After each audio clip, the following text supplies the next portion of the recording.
হয় না, কারণ আমি 7 আপ পছন্দ করি। 7 আপ কিন্তু অনেক মানে ফেমাস একটা ড্রিঙ্কস। তো বাংলাদেশের অনেক মানে ফেমাস ড্রিঙ্কস, আমার পছন্দের ড্রিঙ্কস, আমি 7 আপ খাই। 7 আপ বললেই আমি চিনে যাই। আমি ব্রাজিল সাপোর্টার, আমি ব্রাজিলকে অনেক পছন্দ করি। খেলা খুব কম বুঝি, খেলাধুলা খুব কম দেখা হয়, কিন্তু এই বিশ্বকাপ ফুটবলে একটা দলকে সাপোর্ট করি, সেটা হলো ব্রাজিল। তোমাদের দুলাভাই আর্জেন্টিনাকে সাপোর্ট করে। এটা নিয়ে অবশ্যই সংঘর্ষ হয়। সংঘর্ষ বলতে একটু চেতায় আমাকে, একটু পচায়, জানো তো। 7 আপ তো মাস্ট বলে আমাকে, কিন্তু আমি একদমই চেতি না, একদমই আমি মানে এটাকে আমার প্রতিবাদ হয় না, কারণ আমি 7 আপ পছন্দ করি। 7 আপ কিন্তু অনেক মানে ফেমাস একটা ড্রিঙ্কস। তো বাংলাদেশের অনেক মানে ফেমাস ড্রিঙ্কস, আমার পছন্দের ড্রিঙ্কস, আমি 7 আপ খাই। 7 আপ বললেই বা আমি চেতবো কেন? আমরা কি, আমাদের লেভেল কি, এটা তো আমরা জানি। সো আমাদেরকে বললে আমরা এগুলো মাথায় নিই।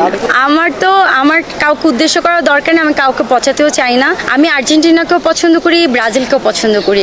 আর্জেন্টিনার মেসি চমৎকার খেলে, মেসিকেও আমার অনেক ভালো লাগে, কিন্তু তাই বলে আমি কখনো কাউকে ছোট করতে চাই না, কাউকে কটাক্ষ করতে চাই না। এটা একটা মজা, ফান, যে এই বিশ্বকাপ সময় আমরা সবাই মিলে মজা করি, উল্লাস করি। এটা আসলে আমরা পচানো, এটা মনে